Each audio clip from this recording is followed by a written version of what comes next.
ዛሬ ደግሞ ቀለል ያለችና ቆንጆ የአረቦች ምግብ ይዤላችሁ የመጣሁት የፎሰሌ አሰራር። በአረቦች ፎሰሌ ይሉታል፣ በኢትዮጵያ ደግሞ ዛቡጤ ይባላል። ዛቡጤኛ ጥሬ ብቻ ነው ቀቅለን የምንበላው። አረቦች ደግሞ በስጋ በቲማቲም በሽንኩርት አድርገው አሳምረው ይሰሩታል ማለት ነው። እንደ ሾርባ ይሰሩታል። ይሄን ነገር የማታውቋላችሁ ብዬ አላስብም። እውነት ለመናገር ሁላችሁም ታውቁታላችሁ። እና በጣም ቀላል የሆነው የአረብ ምግብ እንግዲህ አንደኛው ምግብ ይሄ ነው። በጣም ቀላሉ ምግብ በ30 ደቂቃ ምናምን የምትሰሩት ማለት ነው። በጣም ቀላል የሆነ ምግባቸው የአረቦች ይሄ ነው። ሰላም ጤና ይስጥልኝ። ውድና የተከበራችሁ የቃና አርሴማ ቤተሰቦች እንዴት አላችሁ? እግዚአብሔር ይመስገን እኔ ያለው በቸርነቱ። በያላችሁበት ዓለም ዳርቻ ሰላማችሁ ይብዛልኝ። ዛሬ ደግሞ ቀለል ያለች ምግብ አሰራር የአረቦች ምግብ ወይም የፈረንጅ ምግብ ማለት ነው። ፎሰሊያ በስጋ የሚሰራው እንዴት እንደሚሰራ አሳያችኋለሁ።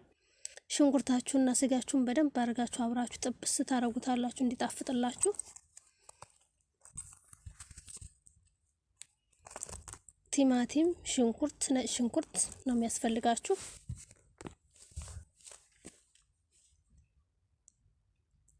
ሽንኩርታችሁን በደንብ አድርጋችሁ ተጠበሳችሁ በኋላ ስጋችሁን ከተቱት ከቲማቲም ቀድማችሁ። ምክንያቱም እኛ የለመድነው ከሽንኩርት በኋላ ቲማቲም ነው፣ ግን በጣም የሚጣፍጠው ከሽንኩርታችሁ ቀጥላችሁ ስጋችሁን ስጨምሩት በጣም ይጣፍጣል ማለት ነው። ምክንያቱም ስጋው እንደ ጥብስ ይሆናል ማለት ነው። እንደ ጥብስ አረጋችሁት ማለት በጣም ነው የሚጣፍጠው ማለት ነው። በጣም ጎበዝ ነሽ ምናምን ተብያለሁ። ይሄን ምግብ ከበሉ በኋላ ማለት ነው። ከ10 ተሰጥቻለሁ። ዛቡጤን እዚህ ጋር ጥቤ አስቀምጫለሁ፣ ወይም ደግሞ ፎሰሌን ማለት ነው። በአማርኛ ነው እንግዲህ ዛቡጤ የምንለው። የገጠር ልጆች ታውቁታላችሁ። እዚህ ጋር ሩዜን ሰርቻለሁ።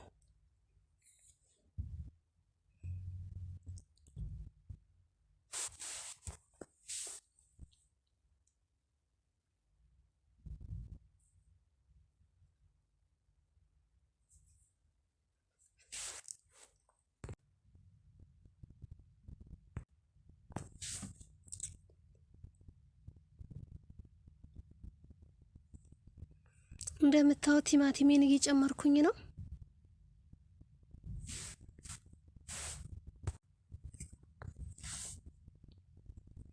ቲማቲሜን ጨምሬ ያለሁኝ። አሁን ቲማቲሜን በደንብ አድርጌ ጥብስ አድርገዋለሁ። እዚህ ጋር ደግሞ እንግዳ መጥቶብኝ ቡና ፊት ብዬ ቡና እያፈላሁኝ ነው። እንግዳ መጣብኝና ከጎን ቡና አፈላሁ።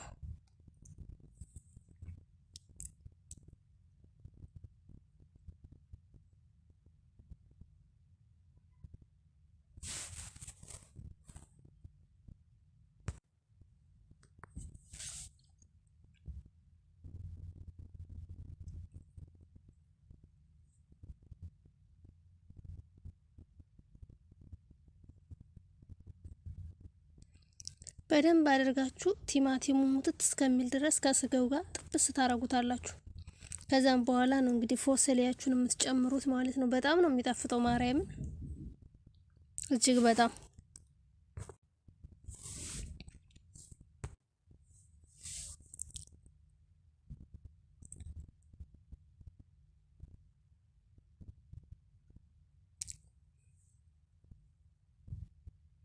እንደምታዩት በደንብ አርጌ ጥብስ እያረኩትኝ ነው።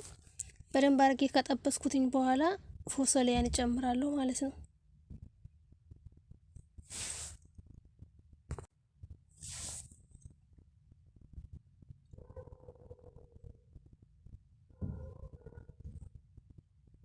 አያችሁት? ውሃውን መጠጥ እያረገልኝ ነው። ጥብስ አረኩት በደንብ አድርጌ። ስጋው ራሱ በጣም ነው የሚጣፍጥ። እንደምታዩት እዚህ ጋር ፎሰሊያን እየጨመርኩኝ ነው። ፎሰሊያን ከጨመርኩ በኋላ ደግሞ በደንብ አርጌ ጥብስ አረገዋለሁ ማለት ነው እንዲጣፍጥ። ሳልሳ ግን አታብዙ ማለት፣ በተለይ ጨጓራ ያለበት ሰው በጣም አደጋ ነው። ሳልሳ አታብዙ ማለት ነው። በደንብ አድርጋችሁ ስጋውንና ፎሰሊያችሁን፣ ቲማቲም፣ ሽንኩርት ሁሉን ነገር በአንድ ላይ ጥብስ ታረጉታላችሁ። ውሃ ሳትጨምሩ ማለት ነው። እዚህ ጋር ደግሞ ሳልሳ አለኝ ማለት ነው።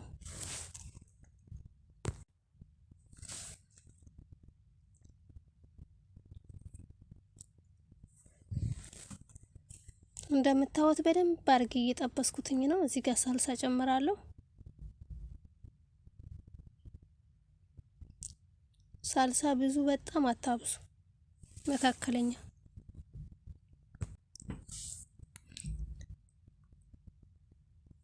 ውሃ የምትጨምሩትን አታብዙት፣ በጣም ሾርባ እንዳይሆን መካከለኛ አድርጋችሁ። ጨው ጨምራለሁ።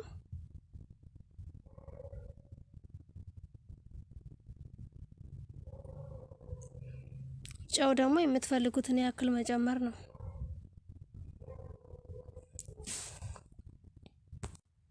እና አረቦች ምግብ ስሩ ሲሏችሁ አልችልም ከምትሉ ይልቅ እንማር ወይም እንልመድ ብላችሁ ብትለምዱ ጥሩ ነው። ምክንያቱም ሙያ በሄዳችሁበት አያሳፍራችሁም፣ ያኮራችኋል እንጂ ማለት ነው።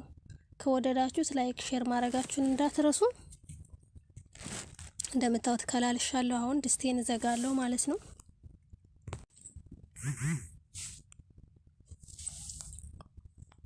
ይሄ በቁጥር የሚዘጋ ድስት ነው፣ ግን እንደዚህ ዝወር ማድረጋችሁን እንዳትረሱ። እችን እንትኗን የምትንቀሳቀሰዋን ዝወር ወደፊት ማድረግ አለባችሁ፣ አለበለዚያ አደጋ ነው። የድስት ታውቃላችሁ፣ የራሱ የሆነ እንትን ታረጉለታላችሁ፣ ደቂቃ ማለት ነው።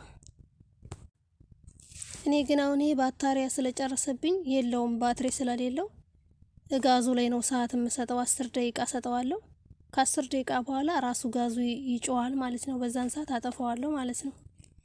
በቃ ምግባችን ተሰርቶ አለቀ ባጭሩ ማለት ነው። በሌላ በአዲስ ቪዲዮ እስከምንገናኝ ድረስ የሳምንት ሰው ይበለን። ባይ ባይ።